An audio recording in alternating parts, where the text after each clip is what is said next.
Bienvenidos desde aquí, nuestro encuentro con las informaciones y los eventos que sin lugar a dudas marcan el rumbo de la historia.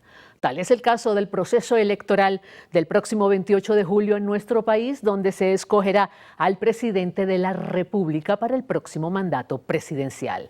En ese contexto, hemos querido desde aquí conversar con los candidatos presidenciales que han tenido a bien aceptar nuestra invitación para conocer sus posturas en torno a temas que giran en lo que tiene que ver con la política exterior y la política internacional. En esta oportunidad nos acompaña en el estudio José Brito, candidato presidencial respaldado por Primero Venezuela, Venezuela Unida y Unidad Visión Venezuela, también por Primero Justicia. Gracias por estar aquí con nosotros. Muchas gracias, profesora. Bienvenido. Muchas gracias, de verdad. A ver, le cuento cuál es la modalidad de esta conversación. Usted va a tomar un papelito de estos que están acá. Seguro. Aquí hay varias preguntas. La pregunta que a usted le salga, me entrega el papelito, yo le formulo la pregunta y vemos a ver cuál es su opinión sobre algunos de los temas. Vamos a ver qué le toca. Seguro, comencemos ver. entonces. Sí, Vamos a ver. vamos a ver. Vamos a ver de qué nos va a hablar el candidato presidencial José Brito en esta oportunidad. Ajá. ¿Qué mecanismo de integración regional sería considerado prioritario para Venezuela en un eventual mandato presidencial de José Brito? Indiscutiblemente el ALBA, indiscutiblemente. ¿Por qué? Creo que hay que recuperarlo, rescatarlo y sobre todo entender que el ALBA tenemos que separarlo de los viejos dogmas, de las falsas ideologías, porque realmente no puede ser que un proceso de integración regional como tal, que puede fortalecernos a todos como tal, realmente funcione de acuerdo a la paridad ideológica. Y esa paridad ideológica pareciera que pone por encima los dogmas de la ideología y no precisamente los pueblos.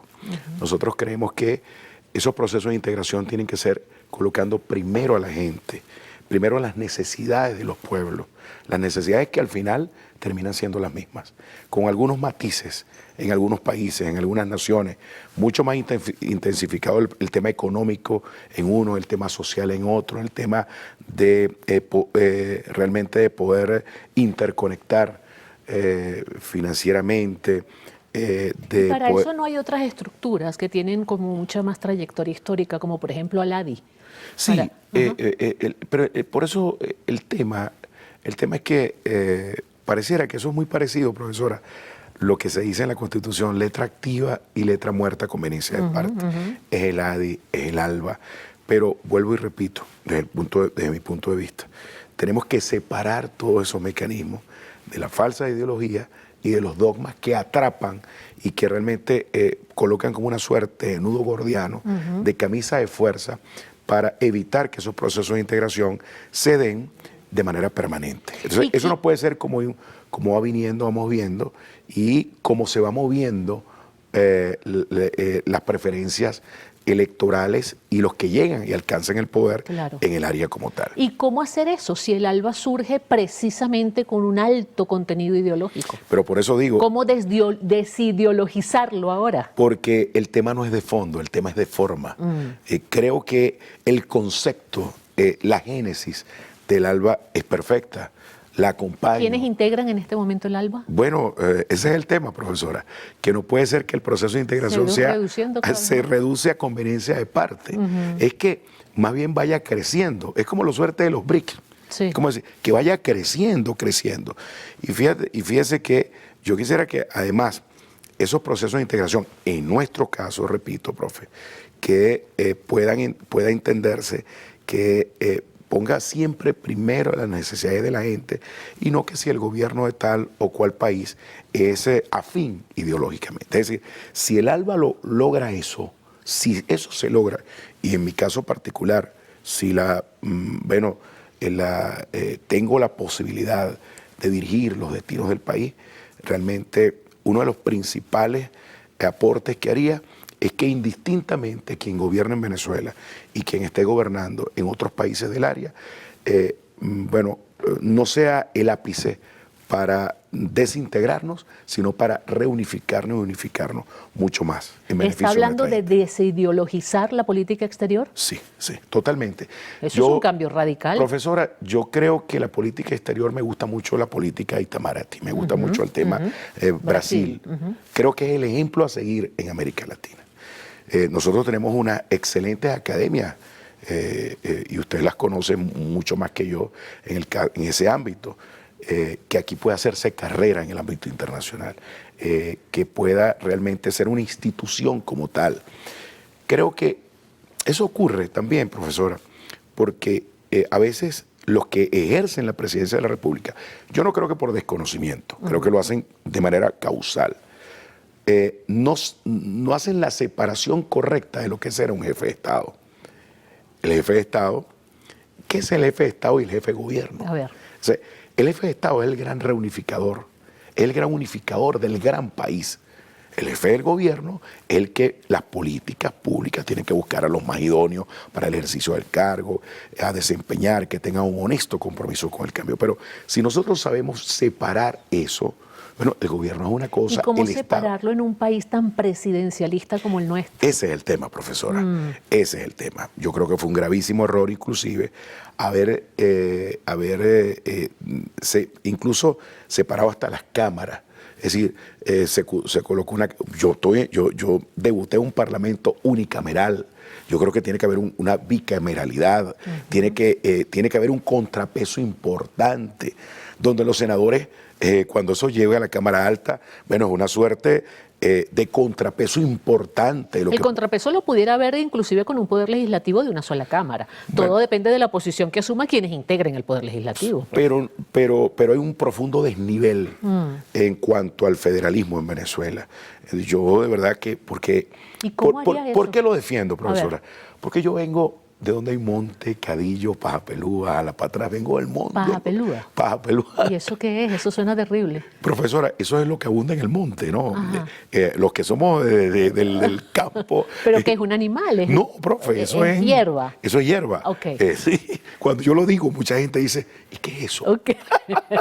Pero como vengo de allá, profesora, yo defiendo realmente la descentralización, defiendo el federalismo. O sea, realmente creo que tenemos que equipararnos. No puede ser que porque en todo caso eso es como el alba y el alca, que el pez gordo se come al pez pequeño. Es decir, toda la historia de la humanidad ha sido así. Pero entonces los no es que tenemos que los estados grandes se comen a los estados pequeños. Yo creo que por eso sí defiendo la bicameralidad, para que los estados grandes no se coman a los estados pequeños. Haya una suerte de equilibrio como tal. Y evidentemente ese equilibrio también se traduzca a la pregunta inicial en cómo integrarnos cada vez más.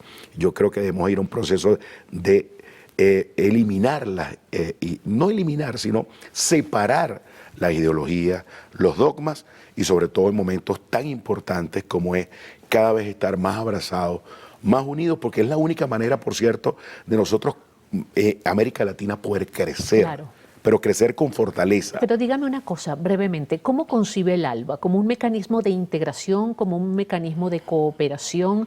En caso de que sea de integración, ¿es integración política, es integración económica? ¿Cómo lo concibe? Porque la misma identidad del ALBA a veces está un poco Yo desdibujada. lo concibo como un proceso de integración, es política, pero económica.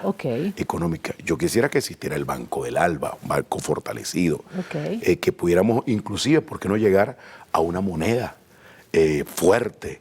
Que América... Se ha intentado por diversas vías. Pero por eso digo que nosotros, indistintamente quien gobierne en tal o cual país, vamos a tener una moneda fuerte. Pues yo creo que se le hace mucho daño, profesora, cuando los matices que le dan a algunos gobiernos, por ejemplo, lo que ocurre hoy, Milei, el caso Milei, es decir, un ALBA con un Milei y con un Nicolás Maduro, yo no lo veo. Yo tampoco. Pero ahí lo estamos ideologizando. Pero ahí entonces estamos ideologizando el tema del ALBA. Tenemos que hacer una pausa. Al regreso vamos a tener para usted una pregunta que le hace una colega internacionalista, la profesora Mirna Yones. Claro. Pero antes vamos a una pausa y enseguida volvemos desde aquí, hoy conversando con José Brito, candidato presidencial. Seguimos desde aquí en esta cadena de conversaciones con candidatos presidenciales de cara a las elecciones del 28 de julio en nuestro país. Hoy nos acompaña en el estudio José Brito, candidato presidencial respaldado por Primero Venezuela, Venezuela Unida y Unidad Visión Venezuela, Primero Justicia. Varias organizaciones políticas están respaldando a José Brito. Sí. ¿Todas tienen tarjeta? Todas tienen tarjeta. ¿Va? Vamos en este momento a escuchar una pregunta que le tiene una colega internacionalista. Ella es profesora de la Universidad Central de Venezuela en pre y posgrado. Es la profesora Mirna Yonis. Vamos a ver qué es lo que le pregunta.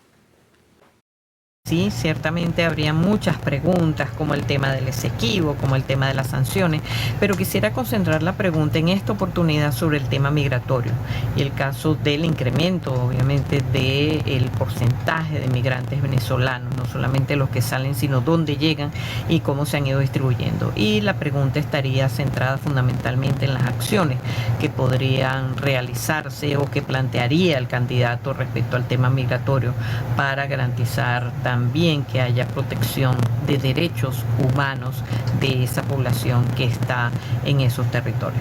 Así que me gustaría escuchar su apreciación. Sí, sin duda el tema migratorio pareciera que fuera un tema de competencia del que recibe los migrantes. Pero realmente no es así, porque si queremos abordar el asunto desde su raíz, tenemos que abordarlo en las causas que obligan a la persona a salir de su país de origen. Ahí sería interesante puntualizar la respuesta. Profesora, siempre digo que hay que limpiar la casa. Si hay algo que hay un sentimiento intrínseco en cada venezolano que está allende nuestra frontera, es que su primer pensamiento al levantarse se llama Venezuela. Que el sentimiento en muchos hogares en Venezuela es que le toquen la puerta y digan quién es, soy yo, mamá, papá, que volví.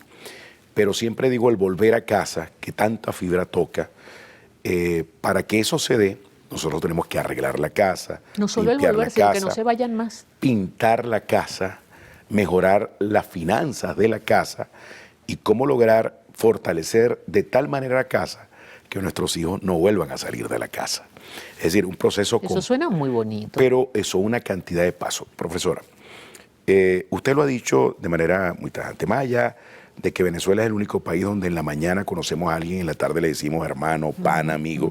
Eso no ocurre en otros países del área, para no ir muy lejos, no ocurre. Pero realmente tendríamos que, en el tema de arreglar la casa, ¿cómo nosotros podemos, en medio de la camorra política, poder lograr mejorar la economía? Yo tengo más o menos aproximadamente 11 años como parlamentario. Y le puedo decir, profesora, que he ido a, muchísimas rendiciones de cuentas. Y en todas me hablan del índice de Gini. Me hablan de crecimiento económico. Partiendo de que esas premisas son reales, no tengo por qué, no voy a entrar en la polémica de dudar que sí, que no, que una u otra cifra. La gran pregunta y reflexiono cada vez que salgo, crecimiento económico, pero el ciudadano común y corriente dice, pero ese crecimiento económico yo no siento que esté en mi bolsillo. Crece el país, pero mi bolsillo decrece. Es allí esa gran dicotomía, ese gran cortocircuito. ¿Cómo hacer para lograr que eso pueda ser solventado y poder nosotros ir mermando, no solamente el que se va, sino que el que está pueda volver? ¿Lo ha dicho usted alguna vez en la Asamblea? Sí, lo he dicho, y sobre todo he dicho algo mucho más allá. Hay que romper con el viejo modelo rentista y extractivista en materia petrolera. Es fracasado. De cuarta y de quinta, yo no quiero que ni de sexta ni de séptima. Pero tenemos 25 años escuchando eso. Mire, Chávez lo vio, pero no lo concretó. Yo que he seguido los procesos de los últimos años, vio que había que ir a convertirnos en el gran emporio, en el gran eje petroquímico de América Latina. Yo siempre, cuando estoy explicando algo, o me están explicando algo, yo le digo, para ahí, explícamelo como si fuera un niño de primer grado, porque así pretendo explicarlo también. Yo voy a poner un ejemplo muy sucinto, pero muy fácil. Con un barril de petróleo, unidad de medida, se pueden construir 5 cauchos. Fabricar es lo que se les requiere. Un barril vale $65. Cada caucho, el más económico, vale 70. 70 por 5 son 350. Y yo le pregunto, ¿cuál es el negocio? ¿Seguir el viejo esquema de vender barriles de petróleo o una fortalecida, fuerte, robusta industria petroquímica que fabrique caucho, entre otros subproductos, y que podamos quintuplicar nuestros ingresos? Pero más allá, rompemos también no solo una narrativa de hecho, sino rompemos de verdad cualquier chantaje, llámese sanciones. ¿Por qué no habría? Porque podrían aplicarla a los cauchos, por ejemplo, la exportación de cauchos también. Bueno, pero en todo caso, yo puedo comercializar con quien sea los cauchos. Claro. Puedo comercializar. Claro, un barril de petróleo usted no se lo puede vender, no me lo puede vender a mí. Los cauchos, está en libre comercio. Sí. Tú no puedes sancionar un caucho. Ahí viene la pregunta, que mucha gente dice, ¿y cómo un país sancionado? Y hay Ferrari, porque los Ferrari no están, la importación de Ferrari, de esos carros no están sancionadas. Está sancionada la industria, la comercialización. Pero se supone que no hay dinero, pues. Bueno, hay un 3% de la población que tiene capacidad de compra. Y un 3%, imagínense, estamos hablando de 1 millón de personas aproximadamente del país que tiene esa capacidad de compra. 1 millón de personas en un país donde el padrón electoral es 21 millones es una cosa. Y eso es lo que nosotros conocemos como las famosas burbujas. Burbujas que hay en ciertos determinados estados. ¿Y cómo se afana la gente por estar en una de esas burbujas? Entonces, fíjese, profesora, y un comentario que le hago, somos nosotros, los que vivimos aquí en Caracas, unos privilegiados, y es duro tener que decirlo, porque qué difícil hoy es vivir en el interior del país. Así es. Mire, 8 horas de apagones. Le puedo confesar, vengo del cumpleaños de mi nieta, estuve, y se acabó el cumpleaños. No había energía eléctrica. Bueno, ayer también se acabó la cena en casa de mi suegra porque y es aquí en Caracas. Vamos a una pausa enseguida, volvemos con más desde aquí, hoy conversando con José Brito, candidato presidencial. Seguimos desde aquí en nuestro último segmento, hoy conversando con José Brito, candidato presidencial respaldado por Primero Venezuela, Venezuela Unida, Unidad Visión Venezuela, Unidad Visión Venezuela es la cosa, Primero Justicia, una gran cantidad de organizaciones políticas lo están respaldando. Y nos comentaba el invitado de hoy que todas estas organizaciones tienen tarjeta en el tarjetón electoral. No es como otros, ¿no?, que tienen un montón de apoyos, pero no tienen tarjeta.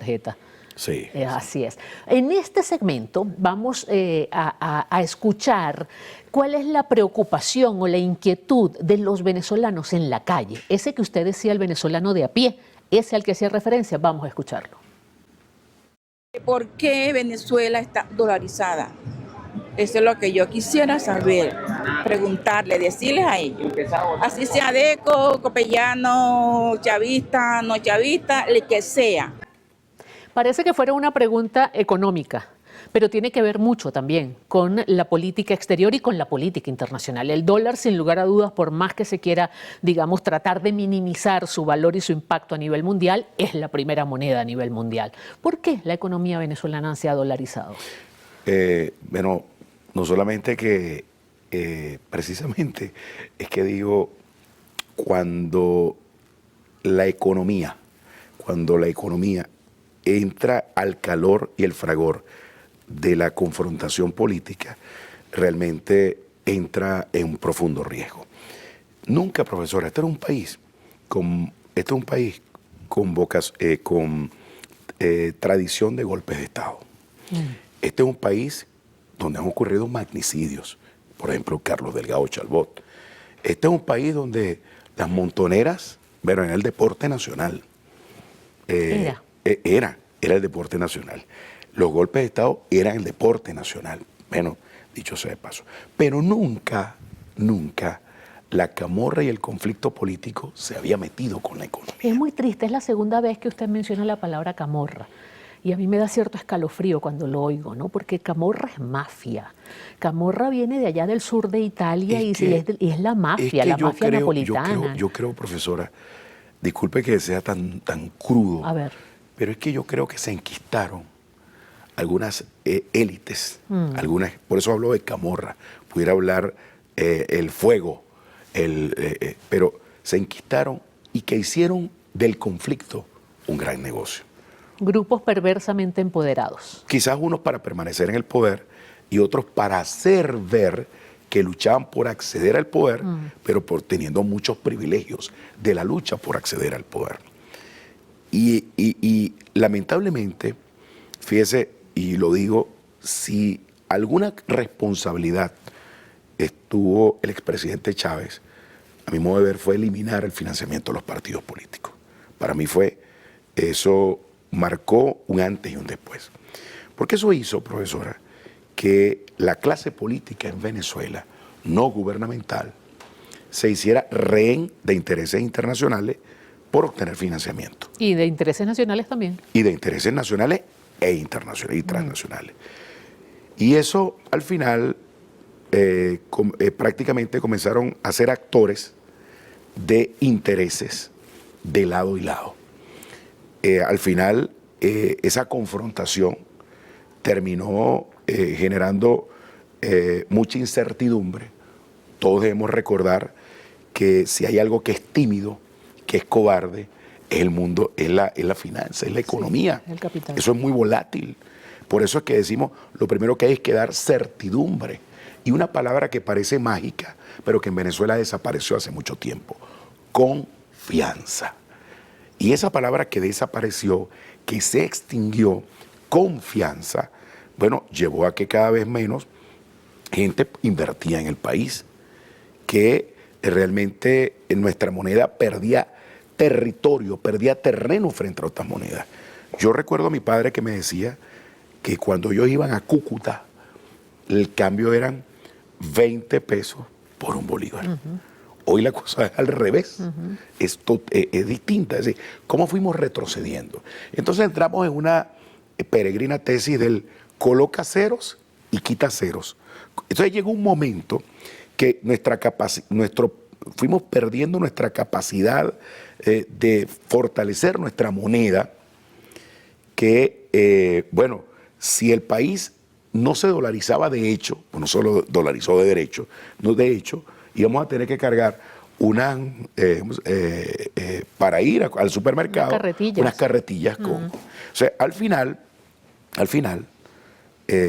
quiera o no, lo que pasó de hecho terminó siendo, bueno, un hecho concreto. Es una de las tantas contradicciones que hay en el país, ¿no? El tema de la dolarización de facto que tenemos en el país, porque se habla mucho de la soberanía, se habla mucho de la independencia, se habla mucho de la autonomía, pero estamos dependiendo de la moneda que sale del Banco Federal en los Estados Unidos. Totalmente. Muchísimas gracias, gracias por a usted, estar profesora. con nosotros. Muchas gracias. Era José Brito, candidato presidencial respaldado por varias agrupaciones políticas en el país. Todas las agrupaciones que lo respaldan con tarjeta en el tarjetón electoral. Los invito para que sigan en la programación de Canal I y sigan con nosotros haciéndoles seguimiento, valga la redundancia, a estas conversaciones con los diversos candidatos presidenciales que han tenido a bien aceptar nuestra invitación. Será hasta una próxima entrega desde aquí.